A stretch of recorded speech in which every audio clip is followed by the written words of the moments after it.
All right.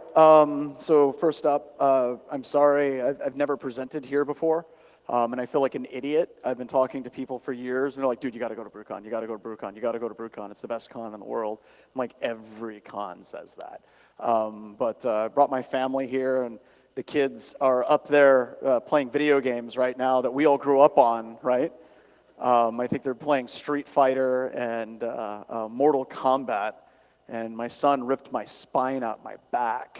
And he's like, "Dad, this is truly the greatest conference in the world." I'm like, "All right, son, that's great to know." So the presentation is on active defense. And we're going to kind of talk about appropriate ways to handle active defense and inappropriate ways to handle active defense. I'm going to share with you guys some tools and techniques that we use regularly to try to track and mess with attackers. But the whole point of it is, kind of boils down to a quote attributed to this gentleman. His definition of insanity was what? Einstein's definition of insanity. Yeah. Doing the same thing over and over again and somehow expecting different results. And I believe if we look at computer security as it is today, we are doing the same thing again and again and again and again, and we continuously expect that we're going to get different results out of what we do. If we have a vendor all of a sudden that puts a new set of next generation behind their product, or my personal favorite now is a fourth generation artificial intelligence and log analysis, it's if they're still selling us the same crap and things are not getting better. We're doing the same things again and again and again, and they're continuing to fail. Spent a lot of time talking with penetration testers, Nickerson and Dave Kennedy and a bunch of people. And the sad thing is we continue to have the same conversations. We continue to break into organizations successfully, and we're seeing the exact same mistakes. And in many of our customers, we see the same mistakes every year. It's like, so you didn't patch the server last year, we got in, now we got in through the same. We've had customers where we literally have taken the report, changed the date, and resubmitted it. And they're like, "Wow, this is great." But we keep on making these mistakes in computer security. And I want to get to the root of why this is a problem. It'd be very, very easy to get up here and say, security is broken and everything sucks and we all suck and we should all feel bad, let's go drinking. And everybody would be okay with that. But I want to get into the heart of why things are in fact broken. So a couple of quick questions, shout them out. Name 3 antivirus vendors, points for big names in the industry. Symantec. McAfee. Okay, with just Symantec and McAfee, what percentage of the market do we have right there? 95%, right? It's massive. And some of you will be like, well, we might use Sophos, we might use Strand. That's great, but it's a handful of vendors. Name 3 firewall IDS IPS vendors. Checkpoint, Palo Alto, Zone Alarm. The only one that works. I'm a little bit, sad that no one shouted out IP tables. There's always at least one of those geek. It's like, oh, IP tables. But with the vendors that we said, Checkpoint firewalls and Palo Alto firewalls, we see the same vendors again and again and again and again. So think of these vendors for just a couple of seconds, and I got a question for you. Who do you consider to be your main adversaries? Who keeps you awake at night? Are you afraid of China? Are you afraid of Russia? Vladimir Putin has great abs. I love leaders who look good without their shirts on. In America, we have a problem because neither one of our candidates that are running for president I want to see without their shirts. By the way, this is my official I'm sorry tour on behalf of America. I'm going around the country and around the world. I think this is interesting because no one in America is voting for anybody the next election. You have to decide who you're going to vote against, and that's somewhat difficult. But Vladimir Putin, you got to admit, looks fantastic without a shirt. He's recently been passed as the most attractive head of state by the head of Canada, who actually looks better without a shirt than him and comes crawling out of caves. It's kind of a weird thing. But he can be scary. Don't look at him too long. You'll turn pregnant, so be very careful. We also have organized crime. We have Pinky in the Brain. I don't know if that cartoon managed to infect the rest of the planet. But they started every single episode where one of the mice said to the other one, what are we going to do tonight? And they're like, the same thing we do every night. We try to take over the world. And are these the people that keep you awake? Are these the people that concern you? And you'll notice that there's something missing from this slide. What would be missing from this slide? Right? So are you worried about the NSA? Do they keep you awake at night? Are these the people that you're afraid of? Either way, it doesn't really matter who you're afraid of whenever you're thinking of your real adversary. And please don't tell me that you're terrified of, some bot herder, or you're terrified of some script kiddie. You're really worried about nation-state level attackers that have really, to be honest, the time, the budget, the person power, the rockin' abs to break into your network successfully. Whenever we're looking at organizations trying to attack your organization, if you're really worried about a nation-state level attack or organized crime, a targeted attack from these organizations means that they have the time and money to bypass the limited number of technologies that we listed a few slides ago. We're all using the same firewalls. We're all using the exact same IDS, IPS systems. We're using the exact same antivirus engines. And very rarely do we ever get even remotely close to being creative. So a good friend of ours, Dave Shackelford, who's a little bit insane. If you don't follow him on Twitter, you probably shouldn't. No, I'm joking. Dave is fantastic. He's a little bit horrifying from time to time. But he always says any presentation that has anything from the Verizon data breach report should be immediately ignored. So I immediately put in a slide with some quotes or a graph from the Verizon data breach report because I think that this is very important. These numbers haven't shifted in the past few years that this report has come out. They just don't show this particular graph anymore, and you can kind of get to why, right? This is how organizations have detected that they were compromised. So they woke up one morning, they found out that they were compromised. How exactly did they find out that they were compromised? Well, at the top, we have unrelated party, 34% of the time. We drop down to fraud detection, 24% of the time. 9% of the time is their customers. Customer picks up the phone and says, hey, you've been compromised. Customers.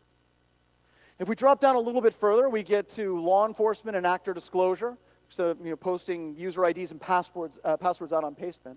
Unknown, I don't know how the hell that happens. How do you wake up in the morning and be like, hey, we got breached? How do you know? I don't. Just came in, I slipped, and holy crap, we're compromised. I don't know how we actually came to that conclusion. Reported by our users. Think of all the jokes about how dumb users are with using computers, right? We joke about them all the time.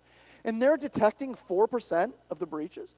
If we drop down, financial audit is 3%, but right there in those ones, network intrusion detection, log review, fraud detection, host-based IDS, which is your AV, incident response, IT audit, and external monitoring service, are all 1% each. That's where you're spending your budget. That's where you're spending all your money. So I have this thing that I like to say, I'm going to start a new company. It's going to be a security monitoring service. And what happens is I will call you at periodic random intervals.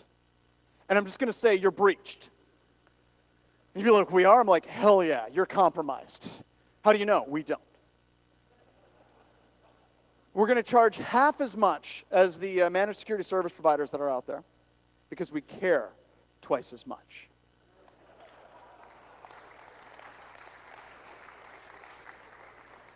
And the name of my company, hold on, is unknown.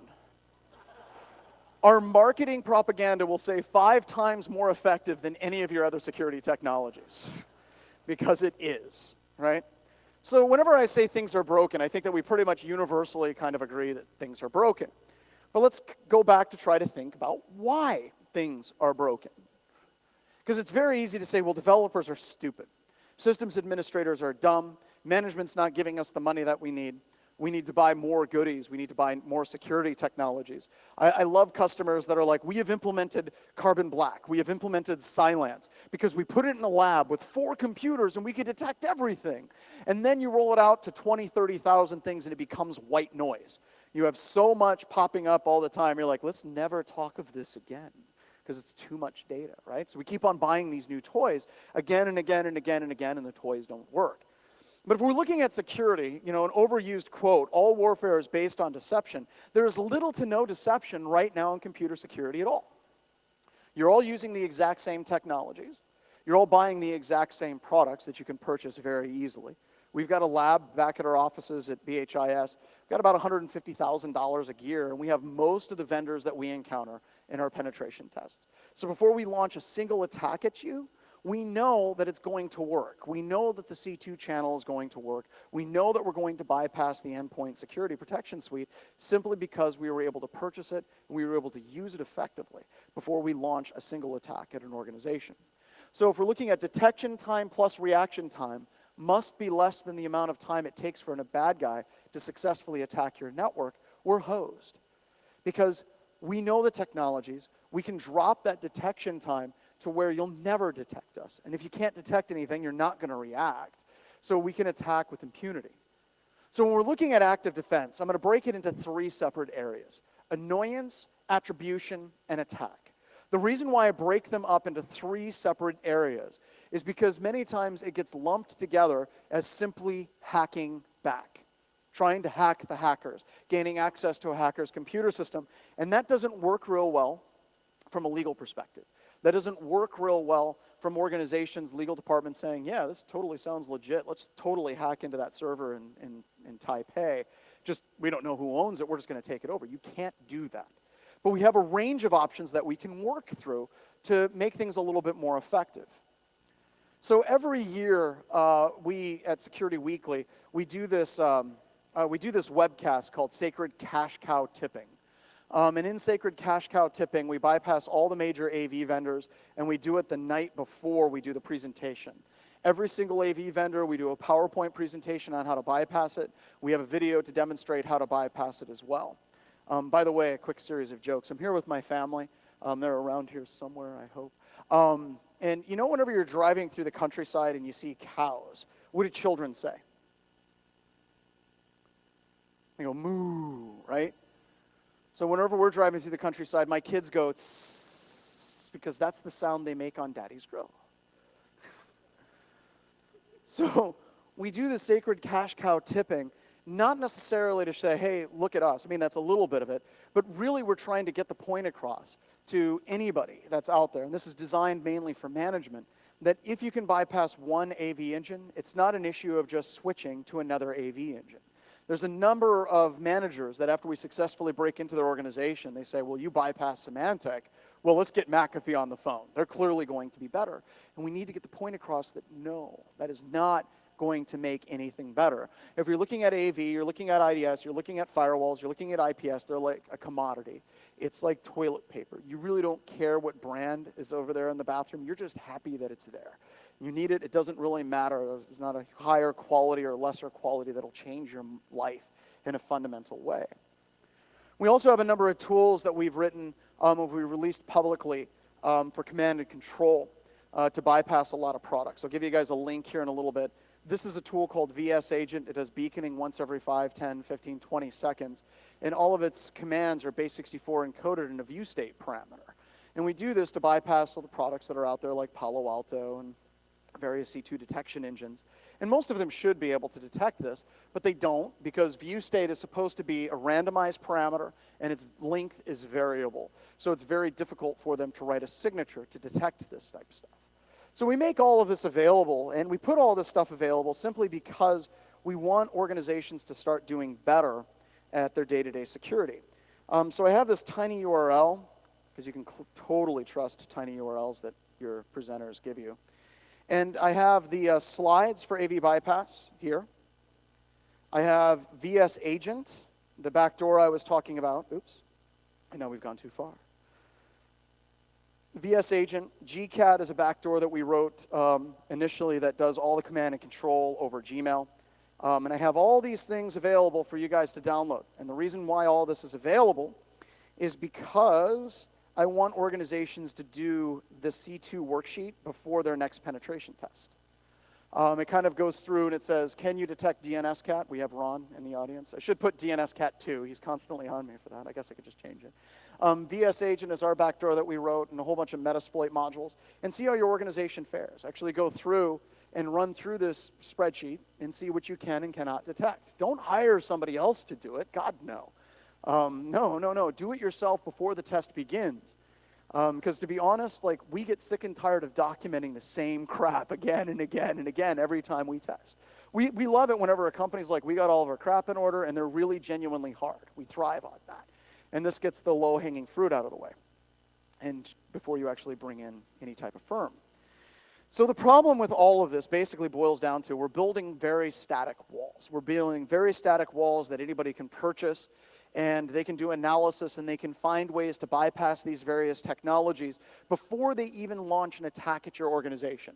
Your defenses are static. They're known, and I can download them, and I can run them in my lab before I launch an attack against you.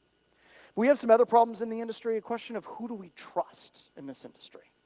Who do we actually go to cons, and who do we want to see present, right? So many of us in this industry, we trust the penetration testing community. Pen tester gets up in front of a slide show like this, and they're like, look, we can bypass antivirus engines. Here's a bunch of bad tools that we've written, and you guys can use them all. And we get so excited about this. The question is, can you necessarily trust a pen tester to give you detailed analysis on how to better secure your organization? In many ways, asking a penetration tester for ways to secure your organization is like asking a 3-year-old how to load your dishwasher, because they're really good at throwing spaghetti at your walls. It's like, wow, you really made a hell of a mess. Fantastic job. Maybe we should try to figure out how we should clean our house better from them. I love this picture. The gentleman back there, his name is Heaven Sent. And the guy with I hacked written on his head is Darren, intern Darren from Security Weekly.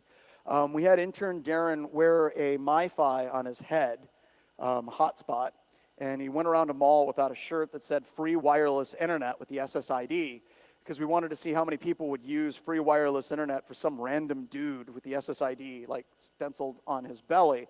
The answer was a lot.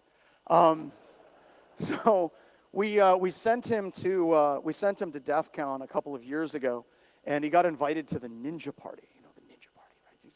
You got to be very careful about how you get into the Ninja Party. He was super excited because he was going to meet all the luminaries in information security. He was so excited, he started drinking at noon the day before.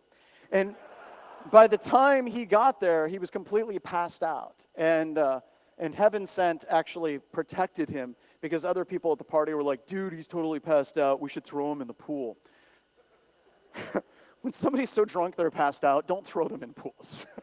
They sink. Then you got to drag them out, and you got to give them mouth to mouth, and you're like, this sucks. And then they vomit all over the place. But anyway, but your point is, you can't trust a pen tester because they're going to exact their revenge. And that's why you wrote that on Darren's head. There were other things that were written on his head. There were tons of pictures. Dan Kaminsky has a picture with him passed out. Jeff Moss has a picture of him passed out. He got to meet everybody that he wanted to meet. Unfortunately, he doesn't remember any of it. So, all right, so let's talk a little bit about OODA loops, right? Observe, orient, decide, and act. This kind of also fits into active defense. We're making a transition from things are broken to how do we make things better. So if we can look at our ability in computer security to observe, our ability to observe sucks. If you keep sinking hundreds of thousands of dollars into your SIM, it's not going to get any better. You're not going to hit a magical mark of like $350,000 where all of a sudden that crap works. And it's also interesting when you look at SIMs, for example, for event log management. Just a couple of quick questions. You talk to your SIM vendor, and you're like, what event should we log? What's their answer? All of them. Every single event log. Put it all right there, right? Their business model and how much they charge you is based on what? How much data they collect. Do you guys see a conflict there? Just a little bit? So here's a question for you. Out of all of the event IDs that you ingest in your organization, what percentage of those event IDs have signatures written for them? What percentage of those are you actually writing reports or alerts against? Don't answer the question, but go back and try to figure that out. I think you'll be a little bit shocked, right? But it's not working. The more event logs that we throw in, the less we have the ability to see. It all becomes white noise, right? So as I said, detection time plus reaction time must be less than the amount of time it takes for a bad guy to attack our networks. And all warfare is based on deception. Well, let's start playing with this. So active defense. is not about hacking back. Well, maybe just a scooch, right? But it's just one component of what active defense can be. It is not about a specific technical solution. It's not about buying a specific product and then all of a sudden everything is really good. It is also not about revenge. We've had a number of customers that have came to us over the years, a lot of times financial institutions in Asia. And they'll say, look, we have somebody that hacked into our network. We want to find this bad guy. And I'm like, great, are you guys going to work with Interpol? Are you guys going to work with local police? And they're like, no. Yeah, I'm not taking that gig. I like to be able to sleep at night. I don't like the idea of technologies and things like that being used to take out people who are hackers. It's kind of like taking out my own in a weird sort of way. I don't like that. It shouldn't be about revenge. And if you go into this with revenge in your heart, you're not going to do very well at it. It really is a dead end in many, many, many ways. So active defense is about a range of solutions. It's about trying to tip OODA in our favor. It's about trying to come up with solutions that we can put in place with annoyance, attribution, and attack that basically won't make your legal department freak out as soon as you talk about implementing these in your organization. I hate to do this to you. I know a lot of times whenever you present in Europe, I'm like, here's a law in the United States. That doesn't go over real well, especially in the European Union with the privacy directives and things of that nature.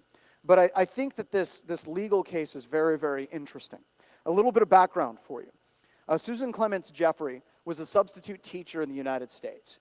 And one of her students approached her and said, look, I have a MacBook Pro that I found, and I'll sell it to you for $50. Now, you know that MacBook Pro is hot. You know it's been stolen, right?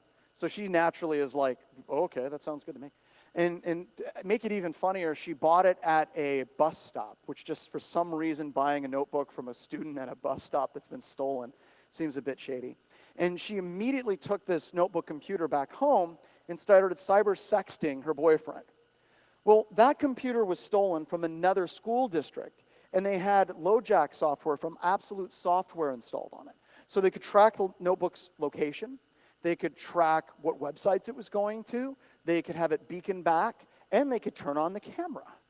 So her camera was already on, because she's getting it on with her boyfriend, cyber style. And the legal brief is awesome because it reads, there were multiple pictures of Susan Clements Jeffries in various states of undress and sexual activity. So she sued the police, she sued the school district, and she sued Absolute Software for violating her privacy. Now, this was not her computer. It was a stolen computer. And she was saying that they violated her privacy. And this is what the judge ruled. So the judge, Walter Rice, said it's one thing to cause a stolen computer to report its IP address or its geographical location in an effort to track it down. It is something entirely different to violate federal wiretapping laws by intercepting the electronic communications of the person using the stolen laptop. So there's a line in the sand, and I know that this is US-based, but in these gray areas, in computers and computer security, if there's a law or there's a case in Europe, many American judges will use that to inform their judgments, and the same thing in the United States being used here in Europe as well, so we have at least something. But the line in the sand is, you know, if you're just trying to find something or get an IP address, that's probably okay. I'm going to put an asterisk after that because we're going to revisit it. But if you're actually taking pictures and prosing the files of a hacker's computer, you've more than likely crossed that line. So we use that as kind of the line of get a warrant. So what we have created is something called the Active Defense Harbinger Distribution. And the Active Defense Harbinger Distribution is designed to be Kali for active defense, but a little bit better put together. So I got a question. How many of you guys ever use Kali? And there's like 400 tools on Kali, and you're like, how the hell does this crap work? Or what does this do? There's really not a very good user manual with it. And I love what the guys are doing at Kali. It's awesome. Trying to keep all that crap up to date is exceedingly difficult, but trying to find good step-by-step instructions can be somewhat difficult for some of the tools. So this is ADHD. I'm running it right here. And with this tool, every single one of the tools that's on it has step-by-step instructions for every single one of the tools. And it even has a video walkthrough. Now, we're in the process of updating the videos, but you have step-by-step instructions for absolutely everything that I'm about to talk to. And the reason why we wanted this set up this way is we don't want people to get in starting to use the tool and basically say, well, crap, that sucks. I don't know how any of this works. You can literally copy and paste the commands, and you can run through absolutely all of them. So anything I'm talking about is not pie in the sky crap. It's actually things that you can download and you can use right now, today, in your own organization. I don't have time to go through absolutely all of the tools, but I'm going to go through some of my favorites for different types of things in active defense. So let's do this. Let's move on. So as I said, I like to break active defense into 3 categories: annoyance, attribution, and attack. With annoyance, we're simply trying to increase the amount of work effort that an attacker has to do to break into our network. This can be done in a wide variety of different ways. I'm going to focus on just a couple of them. But you can create multiple LinkedIn accounts for your organization that go nowhere, but if somebody starts interacting, it generates an alert. You can create different domain users in your organization that as soon as they're accessed, it immediately generates an alert. I see people that create Active Directory domain admin accounts that aren't authorized to log into any workstations, and as soon as somebody tries to authenticate with that account, it generates an alert. What we're trying to do is create a maze. We're trying to increase the amount of work effort a bad guy has to do in order to successfully break into our organization. It's ultimately what we're after. That's it. And it's simple. And these particular techniques are also very easy to implement in your organization. You don't have to talk to a lawyer to set it up. So let me kind of walk through one of these. We have a number of different tools, but I'm going to show you Web Bug Server. Oops, nope, I'm not going to show you Web Bug Server yet. I'm going to show Web Labyrinth. Here we go. Show this one first. So with Web Labyrinth, it's basically a website that you can put any text, you can do anything you want with it, but you would put it in a part of your website that your general user population would never go to. But an attacker might, if somebody's trying to attack your website. So this would be a place that they would go. So you could do like index, or not index, you do robots.txt saying admin.php. Don't go there. Users are never going to go there, and attackers absolutely going to go there. Now, this is just set up as a proof of concept from the text, but it's easy to make this as hidden links, do it a number of different ways. But if you select any of these links, it brings up more randomized text and more directories. And eventually it's going to pop up an email as well, just kind of mix things up. So what does this look like to an attacker? Well, I don't know if you guys know this, but a lot of like just web application pen testers, whenever they use their automated tools, they fire them up at night. And then they let them run while they're sleeping. And then they call you the next morning. It's like, yeah, I was working late last night. Whew, yeah, I tested the web app. Very thorough test. I tested it for 8 hours. They're really not testing it. They're running an automated crawler. They're letting burp run. They're using some automated test tool suite. So here's what you can do to them. So what we can do is we can set it up so whenever they're crawling your website, as soon as they start crawling the website and they go to bed, this starts to happen. Oh, do I not have? There we go. All right. So it runs, and it runs, and it runs, runs, and some magical things happen. One thing that happens is a lot of the automated scanning tools, they load all the links that they discover in memory. And the memory continues to grow and grow and grow until your screen turns blue. Your screen is broken. But if they're using a Linux-based computer system, that's fine. If they're using wget or burp or something like that, it actually creates a local, creates a local directory with the data that it's actually been identified. Oops. Oh my God, can't type. There we go. So in just a few seconds, it went through and it created a local archive of all the pages that it hit and it crawled. And an automated attack suite, if somebody tries to run it against your website and it hits this, it's going to fill up their hard drive and it's going to crash their computers. Those are good things. Now, there's always somebody in the room, they're like, well, yeah, if I was doing a web pen test and I saw that, I would stop automated crawling and I'd start doing it manually. I'm okay with that. I think that that's a good thing. Remember detection time, reaction time, attack time? So if you have to go through and click every single link manually because you're afraid of falling into this hole, the amount of time it takes for you to successfully attack the website just went through the roof. Also, it creates a database entry for all of the different user agent strings and how many hits it receives, so you now have alerts. So your ability to detect the attack just went up. The bad guy's ability to perceive and actually find your website has gone down. See, we're not looking for perfect here. What we're trying to do is create traps and pitfalls that take longer for the attacker to go through in order to enumerate your entire attack surface on your organization. This is awesome. And this does work. We implement this on a number of different customers, and they absolutely love it because they actually see results fairly quickly. And all of it's free. You guys can download it all and implement it wherever you want. So that's fine. So that's evil web servers. Another cool little tool is one called honeyports. This one's written by Paul, so if it's a little bit buggy, oh man, I'm sorry. So it's honeyports, and then cross-platform. The directory structure has been fixed in the most recent version.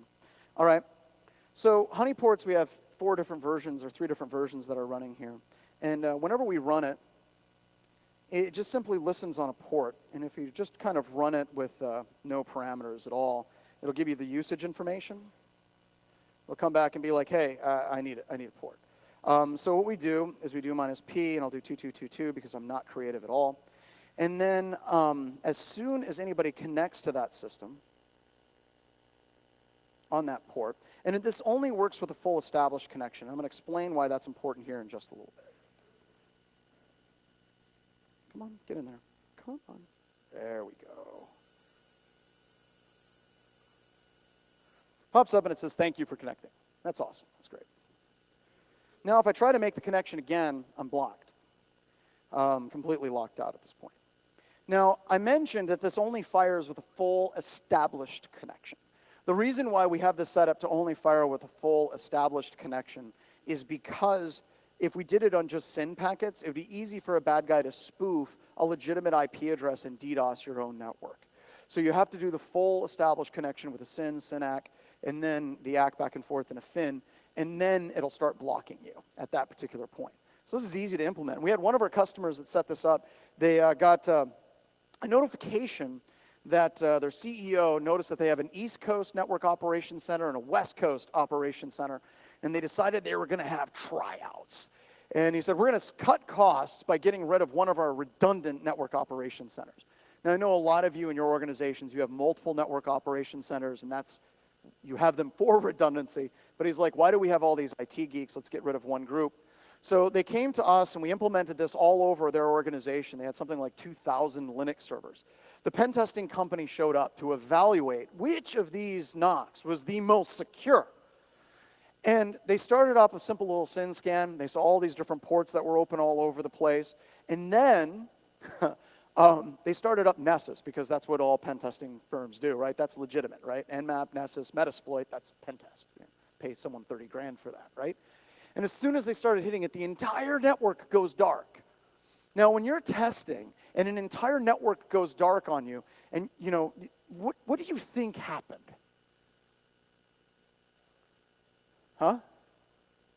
Router imploded. Something bad, right?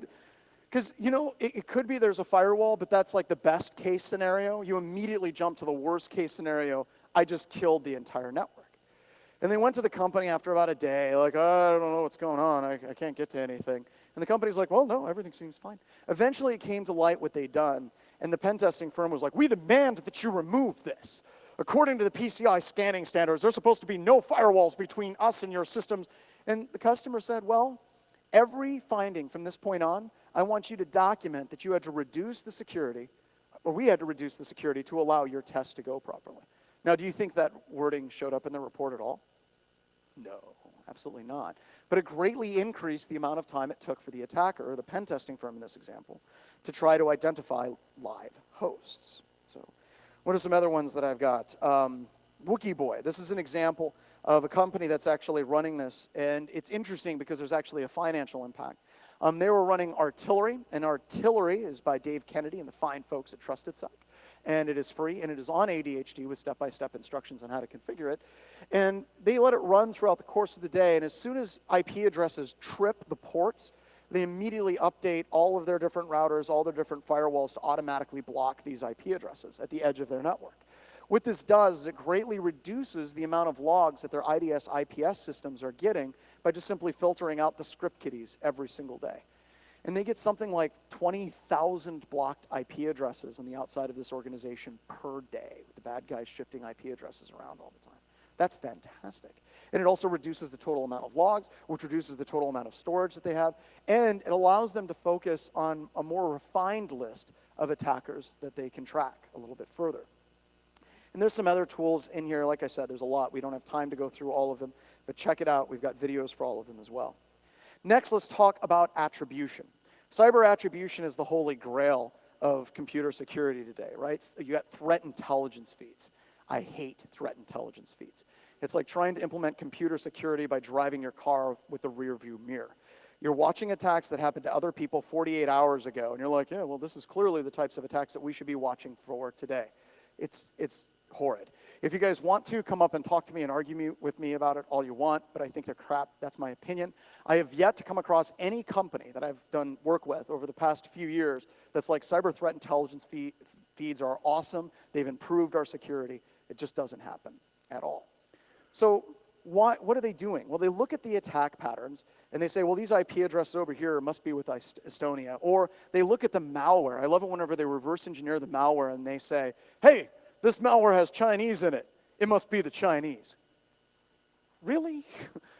So last year we released something called the Super Happy Fun Time APT Generation Kit. You could upload any executable you wanted, and it would automatically inject characters inside that executable in a language of your choosing. It would be Russian, Chinese, North Korean. It would play you the theme song for that country while it was loading. And we actually had a couple of people that were doing forensics, and they saw a couple of presentations. They're like, this is clearly from North Korea because there's Korean characters. And I can't remember. I think the Korean characters that we put in were North Korea is best Korea. And if you copied and pasted it, it's like, well, this is clearly our malware. And a lot of people fell for that simply by the characters. So let's talk about how we can actually do cyber attribution a little bit better.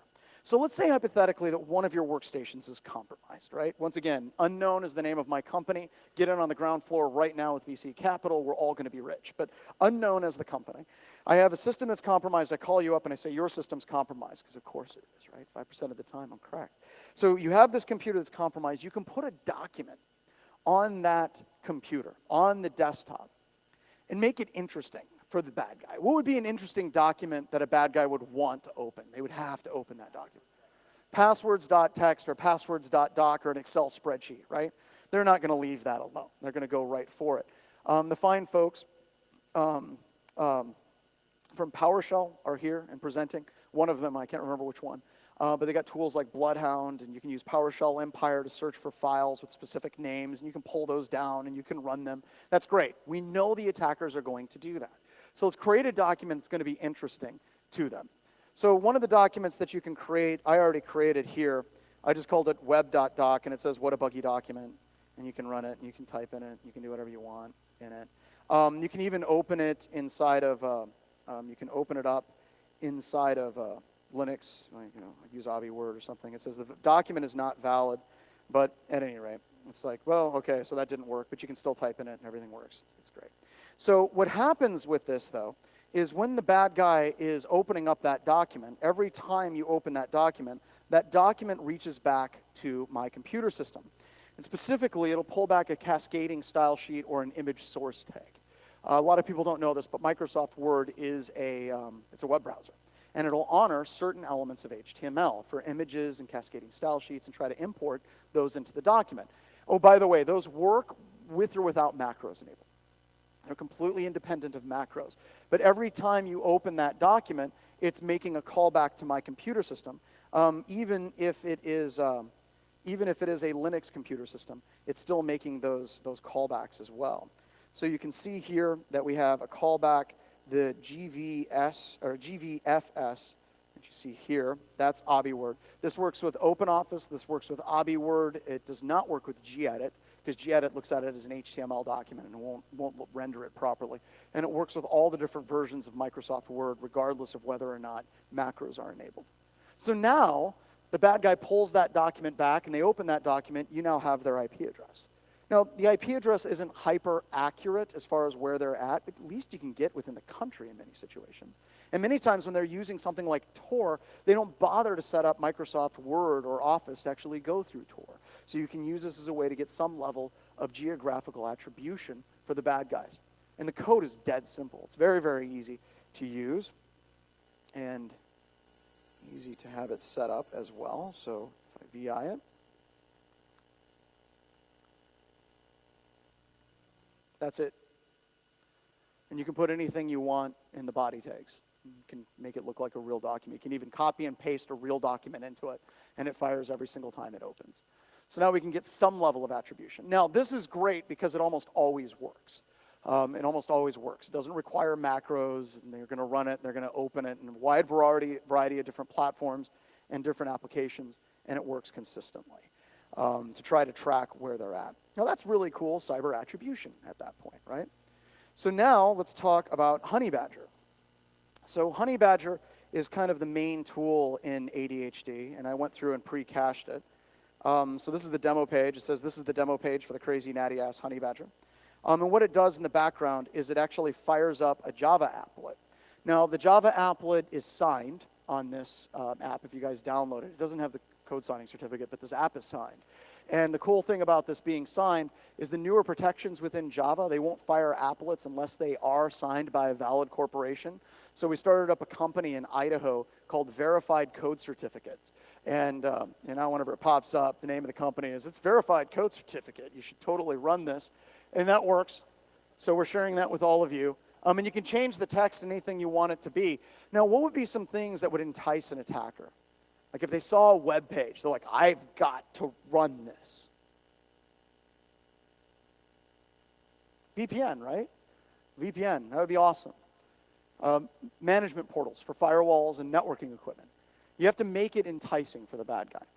And whenever they fire it off and they actually run the applet, it actually geolocates where they're at. So I ran it earlier. You can see here, I just ran it this morning here in Ghent. Let me see if my internet connection is working. Please, internet connection, work. Is this close to where we're at?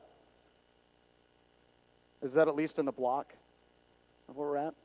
All right, cool. So the bad guy fires this off, and as soon as they fire this applet, it geolocates them. And usually, it geolocates with anywhere between 20 and like 120 meters. This one has an accuracy of 20 meters, as you can see. So that's awesome. Now, how does it actually work? Well, what it's doing in the background is kind of interesting, too. What it's actually doing, if it actually loads for me, is it does a wireless site survey. And you don't have to have your wireless card joined any access point. It just basically does a survey of all the different wireless access points that are nearby. It pulls them all down, and it sends it into Google, and Google basically responds back with the latitude and longitude of exactly where you are. So that is Honey Badger, and it costs you absolutely nothing. Now some of you will say, well, that's neat, but I don't know if I like this whole page. Crazy natty ass Honey Badger. I'm not going to run that. Another tool that we wrote is called Jar Combiner. And what you can do is you can combine or backdoor any jar file that you have with Honey Badger. So if you have a real application in your organization and you'd like to geolocate everybody that uses it, you can embed it into that Java application, and every time it fires, it'll fire off the real application, and it'll fire off our geolocation Honey Badger code as well. So you can basically implement it anywhere that you want. You can even take real tools like VNC or Java-based VPNs, and you can inject it in there, and the bad guy thinks that they're sitting on a system and they have direct access to your network from that as well. So a lot of this is created by a gentleman who's a very, very dear friend of mine, almost a brother, Tim Tomes. A lot of you guys know him from the Nova hacker groups, and I think you worked with him in the Army, if I remember correctly. In fact, if I remember correctly, didn't you teach him absolutely everything he knows? Pretty much, yeah. Chris Gates taught Tim Tomes everything he knows, which is, I'm sure that there's terrifying stories about that. But I absolutely love Tomes, and he kind of is the one that took over this and coded it up the first time, and we've been maintaining it at Black Hills Information Security for a while. We've ran it for a while. on a various, number of different websites. Like here we have an attacker in Melbourne. We had another attacker in Moscow. That was kind of scary. This was fun. We had a student at Pepperdine that was attacking the Black Hills Information Security website, just trying to break in, constantly running all these different scanning tools. So we quickly stood this up, it fired, and it came back, and it gave us his latitude and longitude right on top of his dorm, and the accuracy was 106 meters, and his username was Chris, and the name of his computer was Snooze. So I called that dorm, and I said, hey, I need to talk to Chris. And they're like, Chris? And I'm like, Snooze. And they're like, oh, Snooze. So they put me through his room, and I said, please stop trying to hack my website. And I heard in the background, I was like, oh. So he kind of freaked out a little bit. I told him, yeah, I've got your computer name, and you're trying to break into my website. Could you please stop? And he was kind of whimpering, and he asked for an internship. So we turned him down for that. And you have to make it something the bad guy wants to run, like, real VNC, because no attacker would ever run VNC on the outside of the environment. Look, I got to be honest with you. Image search and Shodan do a port for 5900. Okay, so it's terrifying, actually, to see how many VNC servers are wide open to the entire world that anybody can access. It's like I can teach my children in 5 minutes how to break into tons of different computers. They're like, I just run this VNC app, and it's awesome.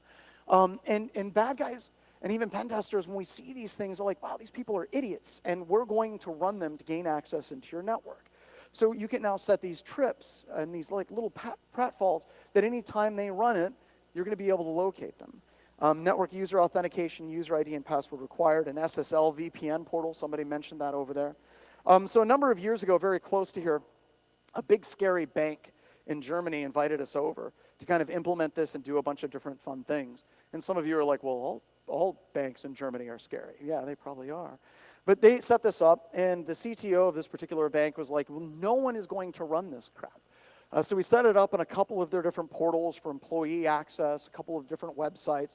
So we ran it for 2 weeks, and after 2 weeks, we had 246 hits. Now, what the hell do you do with this? This is cyber threat intelligence right here. These are the people that are actively trying to break into your organization. They're right there. Some of them are in Hawaii. There's that one dude in Siberia. Dude, you really pissed him off, right?